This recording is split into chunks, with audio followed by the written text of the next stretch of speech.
ever logged onto YouTube and heard good instrumental music from the realm of Bollywood, I'm talking about Aakash Gandhi and Sahil Khan. They're joining us right here on air right now. Guys, thank you so much for joining us. Oh, thank you for having us so much. So, I've got to tell you this, and it's my favorite fact to tell because my uncle was the one who was nice enough to connect the two of us, and I think, she's like, I don't know if you know these people, it's Aakash Gandhi and Sahil Khan. And I was like from 88 Keys To Euphoria. And he goes, yeah. And she goes, yeah, those people. I was like, I know them. Like, honestly, back when, before the big explosion happened, and I think now almost everyone is listening to your music. But before all of this big stuff happened, I know you used to do covers on the piano of songs like Tujh Mein Rab Dikhta Hai and Mar Java and songs like that. Yeah. You guys were the first YouTube channel that I actually subscribed to. So, really? Yeah. I'm honored to hear that. That's awesome. So, I have been a fan for the longest time, and I just think that this is one of the greatest things about being in this line of work is that you get to talk to people who you've actually admired for such a long time. Like, never would I have thought, after watching your videos for the longest time, that I'd be sitting in a studio with both of you guys. Well, I mean, I think that's today, with social media and YouTube and everything. I mean, just music is so accessible, man. Artists are so accessible with Facebook, and, it all started with MySpace and all. So, I think it really opens the realm of music. And, my collaborations with guys like Sahil, right. I mean, it's a testament to that because, it wouldn't be possible without the internet. We're located all across the world and we're still able to put out the great music. So let's just clarify that. I know that you're located in the States, right? If I'm not wrong. Where in the States? I'm based in Florida, Orlando. Okay, you're based in Florida. And Sahil, where are you? Downtown Toronto. Okay, so you're actually from Toronto, which is amazing. We can actually claim some talent as our own as well. It feels amazing to be able to say that. Now, how does this collaboration happen? I know you mentioned social media, but did you have to reach out to him? Because he was already in the game. Yeah, definitely. So basically what we did was I had a video out, like he was in the game way before me. Yes. So I did a video online called Creative Process, and he basically looked at that video and he reached out to me, and then rest is history. Recorded first song from Patella House. Nice. And I met them from Jamaki, and yes. And rest is history. Yeah. And I mean, your Theory Me, you guys did a flute and piano mix of that as well. That was a huge one. I remember everyone talking about that one. Yeah, I mean, it's doing really well. I think we just checked the view count on that, 130 or something like That's that. Phenomenal. We're just happy that people are liking our music, and we just try to do the best we can and just keep putting stuff out there. Now, I want to talk about the history, but before that, and just taking a look at the level of skill both of you have, I think that in terms of being instrumentalists, you get people who a lot of people dabble into it. Very few are at the skill level that you guys are at. Has there ever been, an aspiration of perhaps taking this further into Bollywood? Because I feel that's a typical thing to tell a brown person. Yeah, you go to Bollywood, you're very good. Do you hear that often? I'm pretty sure you do. I hear that all the time. And actually, I'm actually kind of temporarily based out of Bombay, to be honest, right now. Nice. I was in Bombay since last September. Okay. And I was there till May, and I plan to go back again this September. That sounds amazing. Just to build networks, contacts, keep putting music out there, and that is one of my ambitions, to kind of do scores and maybe background scores, soundtrack work for the film industry. So let's see where it goes. It's not an easy task, but I'm starting somewhere. So let's see how it goes. Really. So, quite honestly, I think when you live in Canada, particularly when you live in Toronto, I think you get a chances to interact with a lot of people who are very, very popular on YouTube particularly. And I think part of the reason is because we don't have a big industry like the States or India, so we put our work online, and there's been a lot of appreciation from a wide variety, whether you do comedy, whether you're someone who just likes to talk to a simple webcam, or whether you're an instrumentalist. I've seen and interacted with a lot of people who put together viral content, and I know that once things start to go viral, there's a level of attention that starts coming in from all around the world. How do you deal with that, and what has been the most exciting development on that end for both of you? Okay. I think it's the diversity of artistry that goes into it. So not only did I start with piano, but now I have requests from people who are celloists or who are violinists, who are Western instrumentalists, or who are vocalists from diverse backgrounds. Right. Even as far as a guy from Turkey, for example, contacted me. He was like, what, your guys, your music is great. What you do with flute is different than what I usually hear. So people want to collaborate at that level, right? Right. And that's exciting. That's really exciting. That's amazing. What about you, Aakash? Yeah, I mean, like I said, I just keep going back to the fact that I'm so thankful that, you know, the technology is moving to a point where anybody can connect with anybody, you know, and you know, Sahil's a perfect example. Another vocalist we're working with recently, Jonita Gandhi, you know, got in touch with me as well, and so there's no relation in that sense. There's no relation. There's absolutely no relation. Yeah. As a lot of people like to assume that, but yeah, there's no relation. Just I guess a weird coincidence, right? But and she's got a beautiful voice. I mean, she's a very talented singer. Yeah. You guys just put out Pani Darang as well. We just put out Pani Darang, which is doing phenomenal. You know, I think we're over 200 now, 200,000 in about a month or so. It went up 13,000 in 2 days. Yeah. That's insane. So no, it's great because I was just telling Sahil when I was just walking down the streets of Bombay, you know, and a car passes by and it's blasting our track Pani Darang. I mean, it just makes you feel good. Yeah, you know, that the track is out there and people are listening to it and appreciating it. So I'm just so blessed that I get to work with such talented musicians, you know. So was there ever, you know, a level of feeling that you might have sort of been able to get into that market earlier simply because the likes of Shankar Tucker and whatnot really took that medium of, you know, doing covers on YouTube in a way very similar to yours. I think that, you know, he's mastered a certain instrument and you guys have mastered certain instruments as well. But I think that, you know, you guys came into the sort of into this collaboration field a little bit later than they did. Was there ever a feeling of, you know, we could have done this earlier, this could have been bigger? Well, I mean, it could have been, but to be honest, I started my channel back in 2008. So, you know, I've been on there we're going on 4 years now. And to be honest, when I started the channel back in 2008, it was just, you know, piano tracks. It was more of a kind of a pastime, a hobby that I used to do. And, you know, my first track, Kalonaho, just rocketed up to, you know, 100,000. And I thought to myself, I was like, listen, you know, there's a market here to actually do something. And I still focused on my kind of solo piano stuff for a few years, actually. And I started, you know, doing tutorials and kind of stuff like that. But, you know, I kept looking for talent, but it was coming. And this is another thing. I think I want to really promote people that really put their stuff out on YouTube because I mean, a lot of people are like, man, there's so many talented people. My stuff's never going to get viewed or whatnot. That's not true. And I mean, just keep putting your stuff out there, and you'll get noticed and you'll get picked up. And you know, I saw Sahil, I saw Jonita, and it just happened, you know. So I don't think, you know, I don't feel like, oh, we should have done this earlier or anything. I'm just glad it happened when it happened, and it's going strong now. So now, in terms of sort of the two of you collaborating, does it just work in the sense where you send your tracks over the internet? Do you guys have to be in the same physical space? How does it work? You know what? I have to give this to Aakash because Aakash is the mastermind behind actually laying out the basic skeleton of a track. And then another thing that I have to give it to him is that the fact that he actually leaves it to the musicians to actually put the soul into the. I've never got a call from him saying that, you know, listen, you know, I want it this way or that way. So once the basic skeleton is laid out, I get the track, and then I'm the one who's gonna put the flutes and my vibe into it. Oh wow!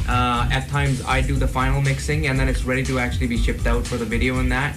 Right. So it works out pretty well. In terms of, I mean, that's where we get that question a lot. You know, because first of all, people don't realize that, you know, I'm making music sometimes in India, sometimes in Florida. He's in Canada.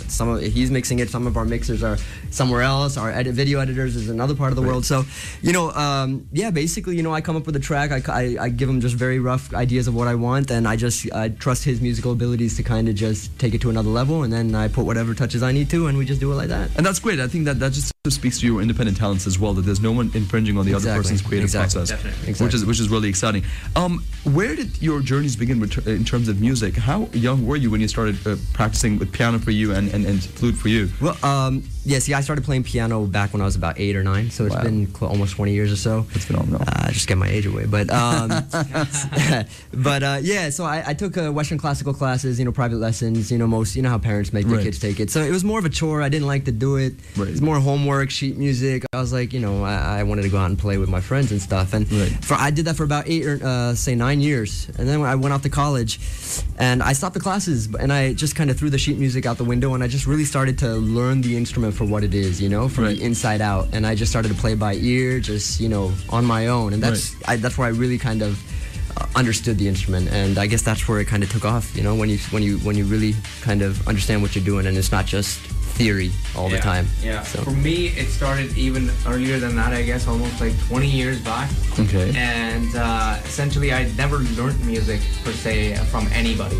I didn't even have the luxury to actually learn the sheet music, so I can't really read any sheet music whatsoever. Wow. Part of the reason why I couldn't be part of my university's wind ensemble. But hey, otherwise I was doing a YouTube video, so that was okay. Right. But yeah, so I just started basically picking up flutes, and my first song was Ek Do Teen, and things along those lines. On a flute? That sounds phenomenal. Yeah, I know. And you won't believe, the first flute I picked up was actually broken in half. Yeah, so I had only the 4 top notes, which could actually play only Ek Do Teen, and that was it. But the rest is history. My father actually helped me out in terms of coming up with the sound on the side flute, which is actually the classical flute, right? Right. And that was it, man. Like, I got my break in the studios, and that's where I really took that quantum leap per se, because there are not too many actually good flute musicians out there, to be very frank. That's just the nature of the art. And but in the studio you have all these trained ears, right? Who are telling you, hey, listen, you know what, this is great, but I want the sound to be this way, right? And then you kind of try to actually bring in your own flavor as well, right?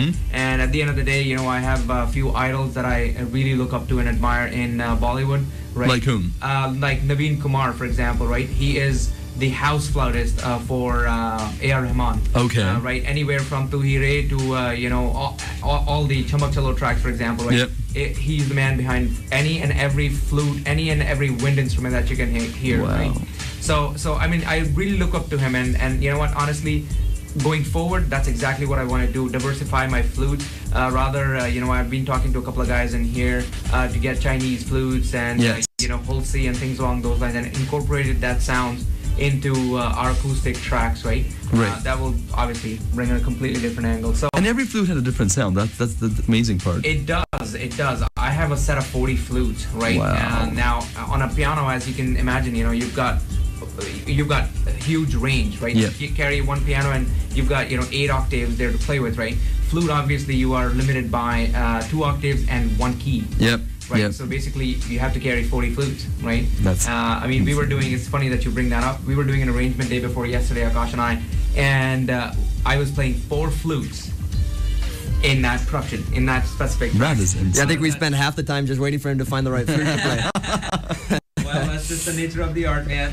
And that's something that comes up with, with the results are usually very exciting when you hear multiple ones. I think it kind of reminds me of it's not exactly the same field of instruments. I think those were string instruments, but when you listen to the piece in Jashn Bahara and there's multiple layers of strings, again, it just goes to show that when you layer on instruments, and you have to be a really good ear to be able to do that. So I'm really sort of proud of the mastery with which you guys are doing your work. Thank you. What's next for you guys? Well, for me, like I said, I'm really trying to take things to the industry over there in India, and I'm trying to really work hard. What's next, actually, in the immediate future is it's been mostly covers, right? For the last few years, and I'm just telling these guys to keep a heads out for, because I really want to start doing original stuff, and really get that stuff out on YouTube, and kind of start. I have a huge bank of songs, but it's time to take it to the next level and kind of produce those and release those. So that's kind of what we're going to be doing probably for the next year or so. Well, we wish you the best of luck. I think it's a nerve-wracking thing to do, because when you really build such a massive audience based on covers, and people really want to sort of listen to stuff they recognize, is there ever sort of a level of doubt for you being like, will my stuff be accepted? Yeah, there's always like that. There's a backlash. For example, I did a candlelight reprise of Kolaveri. And I totally did another, it's a completely different sounding track, and it's obviously heavily influenced from the original, but I put a lot of original stuff into it, tunes, rewrote the lyrics and everything. Mostly it was positive response, but there's always that niche audience which kind of knows me for my covers, and that's what they will always know me for. But that's saying that there has been a fair share of requests for originals, so I think it's time. And I think it is time. I think you guys have really grown as artists to be able to produce stuff which you can call purely your own. Yeah, exactly. So we're really excited. What about you, Sal? What's next for you? Diversify my portfolio in terms of working with different artists. Working with Aakash, I'm getting bored now. No, I'm just kidding. But honestly, all things equal, what I would like to do is, I think I have kind of gotten to a point where I'm okay with creating different vibe with the same instrument. Right. But what I'd like to do is, I play, for example, a shakuhachi, which is a Japanese flute, right? Okay. I play that sound with Indian flute. what I'd like to do is play the actual shakuhachi, and you know there are songs that has actually used that sound, right. and I want to actually be able to play Turkish ney, right, and diversify my portfolio, right, and that way I'm able to play with a lot more global artists, right, while bringing the same, you know, Indian classical or Indian sugam sangeetam type of vibe into it, right, so that's what I'm looking forward to, and you know what, I'm open to any and every project really, so I'm gonna take it as the day goes by. Okay, one final question. This whole full fruit track that you guys were working on, can you tell me what is it a cover that you guys were working on? Which track? Sorry. The one that you guys were in studio for most recently. Yeah. Well, that's another cover. Yeah, that's still another cover. Give it away. Come on, give it away. Might as well. Give it away. Should we give it away? Might as well. We'll look forward to it. All right. Well, there's a really cool new track coming out for Salman Khan's next film, Ek Tha Tiger. Ek Tha Tiger. Okay, which one is it? And it's the Mohit Chauhan track, Sayara. Sayara? Okay, you know what? We're probably going to play that next, so people can hear the original, and then they'll know how much better you can make it. Absolutely. There we go. We've got it. Fortunately, sometimes we never know. So we've got the song ready to go, guys. It has been such a pleasure catching up with you guys. I'm so excited. Before you guys go, please do tell people your individual YouTube channels where people can find more of your work. Sure, you can find a lot of my work on YouTube at youtube.com/88 Keys To Euphoria, and that's the same Facebook handle, facebook.com/88 Keys To Euphoria. And the last link is 88keystoeuphoria.com, and that's where I teach tutorials for anybody and everybody to just pick up a piano or a keyboard and just start learning their songs. Awesome. Awesome. And what about you? And on my tracks, basically, you can find me on YouTube as well as Facebook. Same thing with YouTube. It's www.youtube.com/Sahil Bansuri. And for Facebook, it's www.facebook.com/flutehipnosia. Flute Hypnosia. Lovely. Yeah. We will check that out. Guys, thank you so much for joining us in the studio. We're going to go take a listen to Sayara from the movie Ek Tha Tiger. Let's listen to it. And when is this cover dropping, guys? We should probably have it out within the next, 1 to 2 weeks, probably. Yeah. Well, let's get this to your first million. I'm really looking forward to it. Okay. Looking forward to it. Looking forward to it. Thank you so much, guys. Here we go, people. Sayara from the movie Ek Tha Tiger.